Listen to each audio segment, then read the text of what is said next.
가끔은 이런 생각이 듭니다.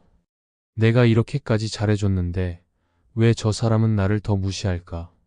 정성껏 챙겨주고 항상 먼저 배려하고 때로는 나를 좀 깎아내리면서까지 맞춰줬는데 돌아오는 건 고마움이 아니라 무시일 때 그 서운함은 말로 다 표현할 수 없습니다. 어쩌면 지금 이 영상을 보고 계신 당신도 누군가에게 더 잘해줄수록 점점 더 가볍게 여겨지는 느낌을 받았는지도 모릅니다. 지금 화면을 2번 눌러주세요. 여러분의 마음을 따뜻하게 바꿔줍니다. 왜 이런 일이 일어나는 걸까요? 내가 착해서? 아니면 상대가 나쁜 사람이라서? 때로는 진심이 통하지 않을 때가 있습니다. 진심으로 대했지만 그 진심을 우습게 보는 사람이 분명히 존재합니다. 마치 나의 호의를 당연하게 여기고 그 위에 올라서려는 듯한 사람 말이죠. 잘해주면 잘해줄수록 무례해지고 이해하려 하면 할수록 더 선을 넘는 사람들.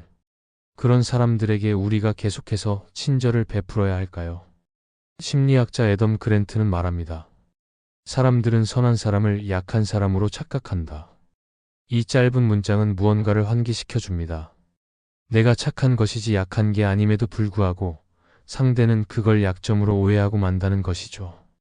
그래서 우리가 마주치는 무시는 단순히 상대의 성격 문제가 아니라 우리 안에 있는 착함의 전달 방식에 대한 오해에서 비롯될 수도 있습니다. 마더 테레사는 이런 말을 남겼습니다.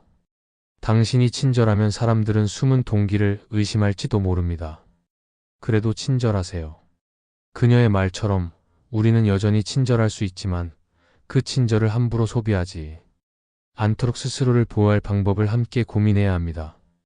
이제부터는 무시당하지 않는 착함, 나를 지키는 온전한 친절에 대해 이야기해 보려 합니다. 그리고 그런 태도가 어떤 방식으로 실현될 수 있는지, 실제 상황 속에서 어떻게 변화를 이끌어낼 수 있는지를 사례와 함께 풀어드리겠습니다. 우리는 왜 잘해줬을 때 무시당하는지를 먼저 이해해야 합니다. 이해가 바뀌어야 행동이 달라지고, 행동이 달라져야 결국 관계가 달라지니까요. 가장 먼저 알아야 할 것은 인간의 관계는 늘 상대적이라는 점입니다. 한쪽이 계속 주고 다른 한쪽이 계속 받기만 하면 그 관계는 기울어지기 시작합니다. 처음엔 고마워하던 사람도 시간이 지나면 그것을 기분값으로 받아들이고 나중엔 욕으로 바뀝니다. 이것은 의도적인 갑질이라기보다는 심리적 습관입니다. 그러니까 계속 주는 사람의 태도가 상대의 행동을 학습시킨다는 말이죠. 예를 들어 당신이 직장에서 어떤 동료에게 늘 일을 도와주고 대신 업무도 많이 맡아줍니다. 처음에는 정말 고마워요 하던 그가 어느 순간부터 이건 당연히 내가 해줘야지 라는 말투로 바뀝니다. 이게 단순히 성격이 나빠진 걸까요? 아닙니다. 당신이 허락한 방식대로 관계가 굳어졌을 가능성이 큽니다. 상대는 더 이상 당신의 친절을 선택이 아니라 의무로 인식하고 있기 때문입니다. 이럴 때 가장 필요한 것은 경계선을 세우는 것입니다. 그 경계는 말로 표현하지 않아도 됩니다. 행동으로, 태도로, 기류로 전달할 수 있습니다. 미국의 철학자 랄프 waldo 에머슨은 이렇게 말했습니다. 당신이 말하는 것이 아니라 당신이 보내는 분위기가 당신을 대변한다. 우리는 너무 많은 말을 통해 설명하려 합니다. 하지만 진정한 영향력은 말보다는 태도에서 나옵니다. 그러니 오늘부터 아주 작은 태도 하나를 바꿔보세요. 예를 들어 늘 먼저 연락하던 습관을 잠시 멈추는 겁니다. 아무도 눈치채지 못할 것 같지만 분명히 상대는 압니다. 그리고 그 순간 당신의 존재가 다시 인식되기 시작합니다. 사라질까 봐 두려워하던 사람이 조용히 거리를 두는 순간 오히려 더 무게를 갖게 되는 아이러니. 이건 인간관계의 역설입니다. 한 심리상담 사례에서 한 여성이 말했습니다. 제가 연락을 안 하니까 그제야 그 사람이 먼저 연락을 하더라고요. 그 전엔 제가 항상 먼저였는데요. 이처럼 거리를 둔다는 건 단절이 아니라 존재의 재정의입니다. 나는 이 관계에서 어떤 위치에 있었는가, 그리고 앞으로는 어떤 태도로 서 있을 것인가를 다시 정립하는 것입니다. 착한 사람은 끊임없이 자신을 점검합니다. 내가 뭘 잘못했나? 라고요. 하지만 이제는 질문을 바꿔야 합니다. 나는 왜 이렇게까지 해야 하지? 라고요. 질문이 바뀌면 답도 바뀝니다. 이제는 나를 무시하는 사람 앞에서 흔들리지 않기 위해서라도 태도의 선을 명확히 해야 할 때입니다. 한때는 그 사람이 좋아서 먼저 연락하고 먼저 챙기고 더 많이 웃어주었습니다. 하지만 그 모든 마음이 당연함으로 바뀌는 순간 우리는 혼란을 느낍니다. 도대체 내가 뭘 그렇게 잘못했길래 이 사람이 이렇게까지 나를 가볍게 여길까? 아무리 생각해도 이유가 떠오르지 않을 때 진짜 이유는 내가 너무 잘해줘서일지도 모릅니다. 그게 무슨 말도 안 되는 말이냐고요. 하지만 인간의 심리는 그렇게 단순하지 않습니다. 철학자 쇼펜하우어는 인간 본성에 대해 이렇게 말했습니다. 사람은 상대의 호의를 오래 기억하지 않는다. 오히려 그 호의가 끝나는 순간 자신이 잃었다고 느낀다. 그러니까 상대는 우리가 해준 것을 선물이 아니라 기본값으로 받아들이고 있었던 겁니다. 그래서 더 이상 그 호의가 이어지지 않을 때 잃었다고 느끼며 오히려 분노하거나 무시로 대응하는 것이죠. 이 얼마나 역설적인 관계입니까? 여기서 중요한 건 이런 구조를 우리가 무의식 중에 허용하고 있었다는 점입니다. 친절은 언제나 시작이 쉽습니다. 하지만 끝을 낼 줄 모르면 그 친절은 곧 무게가 되어 나를 짓누릅니다. 처음에는 좋은 관계를 만들고 싶어서 잘해줬던 그 모든 행동들이 나중에는 나를 해치는 무기가 되는 것입니다. 그렇다면 이제 질문은 이렇게 바뀌어야 합니다. 착하게 사는 것과 만만하게 사는 것의 차이는 무엇일까? 답은 간단합니다. 기준이 있느냐 없느냐입니다. 착한 사람도 기준이 있으면 존중받습니다. 반대로 아무 기준 없이 무조건 참거나 맞춰주는 사람은 쉽게 소비됩니다. 여기서 말하는 기준이란 건 거창한 것이 아닙니다. 내가 괜찮다고 느끼는 선, 불편하다고 느끼는 감정을 외면하지 않는 것, 그리고 그 감정을 행동으로 표현할 수 있는 용기입니다. 예를 들어 직장에서 항상 부탁을 들어주던 어씨는 어느 날부터 이번 건은 제가 어렵겠어요. 라고 말하기 시작했습니다. 처음엔 사람들이 당황했지만 시간이 지나자 오히려 어씨를 더 존중하게 되었죠. 왜냐하면 거절할 줄 아는 사람은 스스로를 존중하는 사람이라는 인식을 주기 때문입니다. 반대로 늘 예스만 하던 사람은 결국 편하게 대할 수 있는 사람으로 전락합니다. 여기서 말하는 편하다는 말은 가볍다는 뜻과 거의 동일합니다. 한 사회심리학 실험에서는 자신의 의견을 계속 무시당했던 사람이 회의 자리에서 단 한 번 단호하게 그렇게 생각하지 않습니다. 라고 말했을 때 이후 그 사람의 발언 비중이 2배 이상 증가했다고 합니다. 단 한 번의 태도 변화가 관계의 무게를 바꾼 겁니다. 이것이 바로 우리가 놓치고 있던 존재의 재정의입니다. 우리는 종종 거절하면 관계가 끊어질까 봐 두려워합니다. 하지만 진짜 끊어져야 하는 관계는 내가 거절 한 번 했다고 멀어지는 관계입니다. 그건 관계가 아니라 일방적인 소모 구조였던 거죠. 진짜 관계는 한 번의 단호함을 오히려 존중합니다. 아, 이 사람은 자기 기준이 있구나 라고 느끼게 하죠. 그렇다면 잘해줄수록 무시하는 사람 앞에서 우리는 어떤 방식으로 변화할 수 있을까요? 그것은 자기 감정의 정확한 표현입니다. 감정을 드러낸다는 건 화를 내는 게 아닙니다. 차분하게 그리고 분명하게 이건 나에게 불편했어요. 라고 말할 수 있는 용기. 그건 제 입장에선 당연하지 않아요. 라고 말하는 훈련. 바로 그것이 관계의 기울기를 되돌리는 첫걸음이 됩니다. 프랑스 작가 알랭 드 보통은 말합니다. 진짜 성숙한 사람은 감정을 숨기지 않되 과장하지도 않는다. 우리는 그동안 너무 많이 참아왔습니다. 그래서 결국 폭발하거나 자신을 포기하게 되었죠. 하지만 이제는 작은 불편함부터 말로 꺼내는 연습을 해야 합니다. 그 불편함이 무시로 바뀌기 전에 말이죠. 한 여성의 사례를 들어보겠습니다. 그녀는 친구와의 관계에서 늘 주는 역할만 하던 사람이었습니다. 약속도 항상 그녀가 먼저 잡고 선물도 준비하고 기념일도 챙겼죠. 그런데 친구는 점점 연락도 느려지고 당연하게 기대만 하게 되었습니다. 결국 그녀는 말했습니다. 나는 너랑 있을 때 혼자 애쓰는 기분이야. 그 말을 듣고 친구는 잠시 멍하더니 결국 울면서 사과했습니다.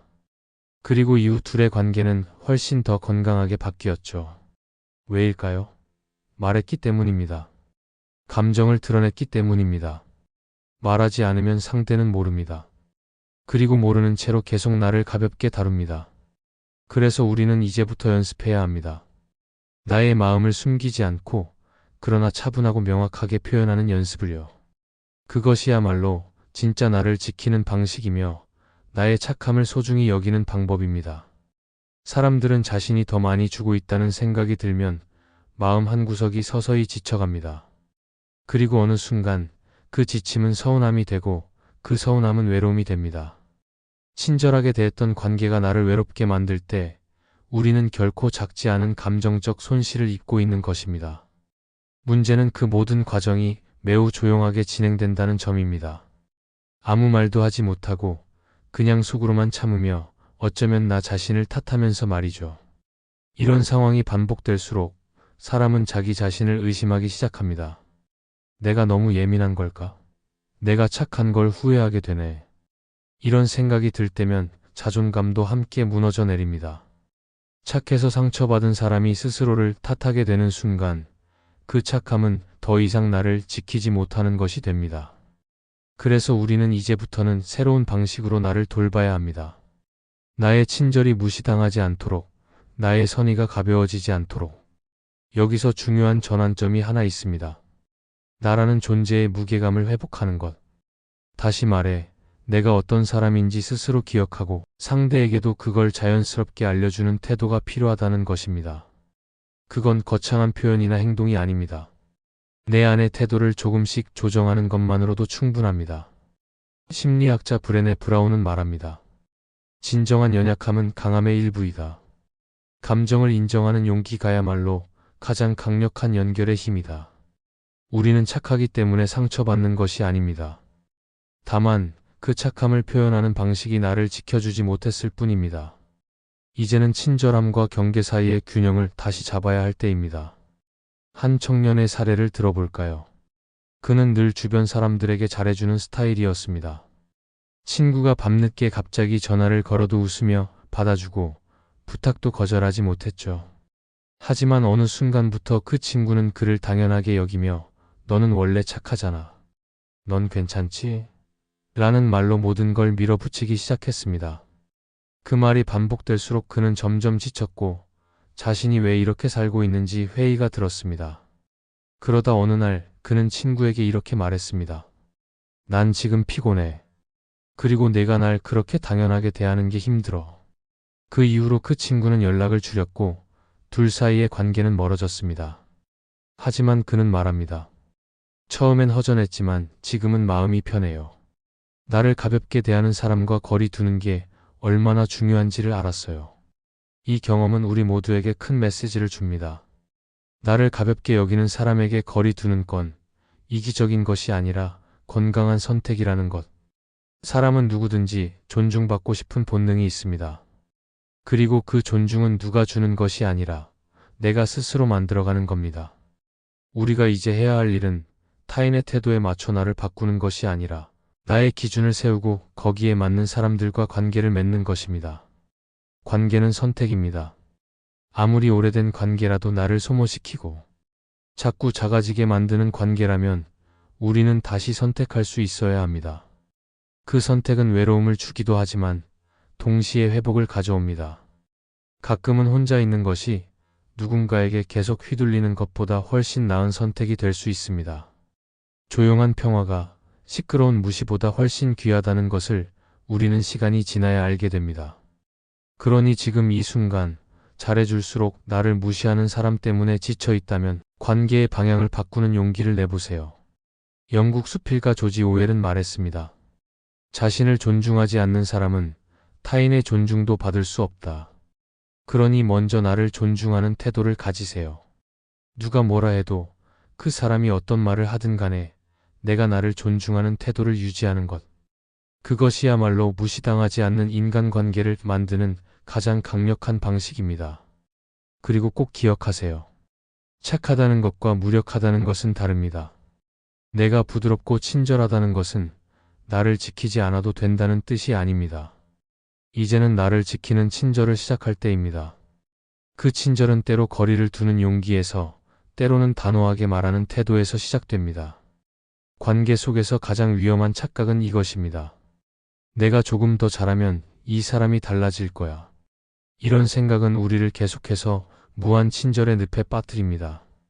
하지만 실제로 상대는 달라지지 않습니다. 오히려 내가 더 잘할수록 그 사람은 더욱 무례해지고 더 큰 것을 요구하며 마침내는 나의 존재 자체를 당연시하게 됩니다.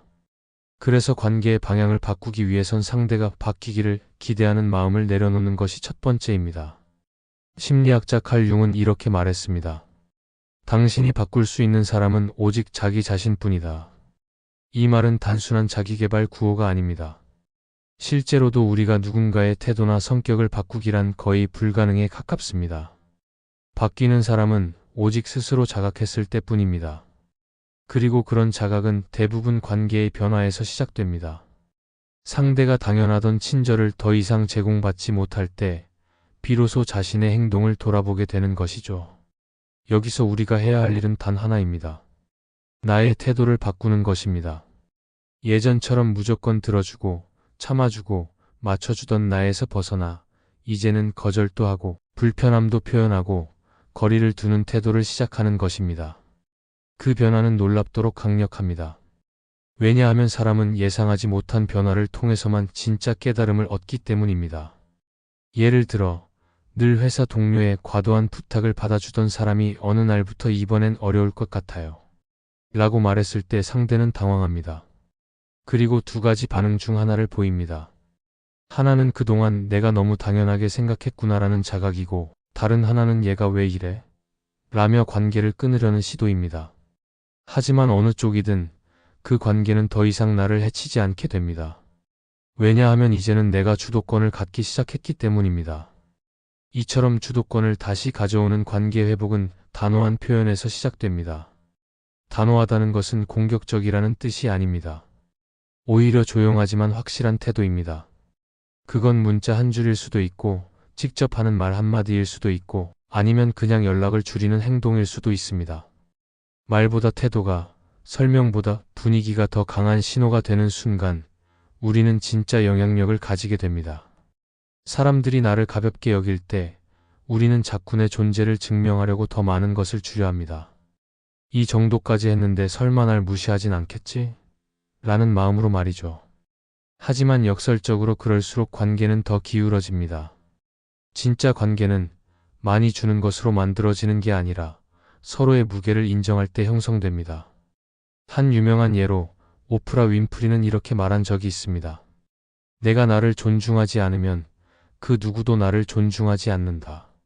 그녀는 어린 시절 학대와 편견 속에서도 자신을 지키는 법을 배웠다고 했습니다. 그 방법은 바로 나의 가치가 상대의 태도에 흔들리지 않도록 하는 것이었습니다.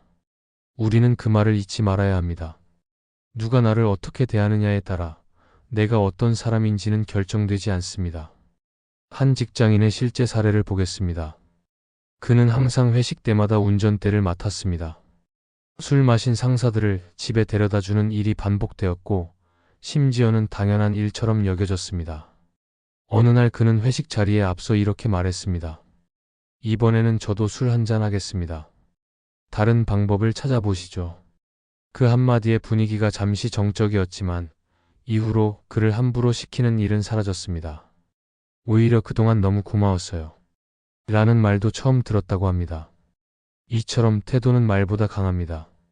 조용한 변화 하나가 오랜 무시를 멈추게 할 수 있습니다. 그리고 그 변화는 오직 나 자신에게서 시작됩니다.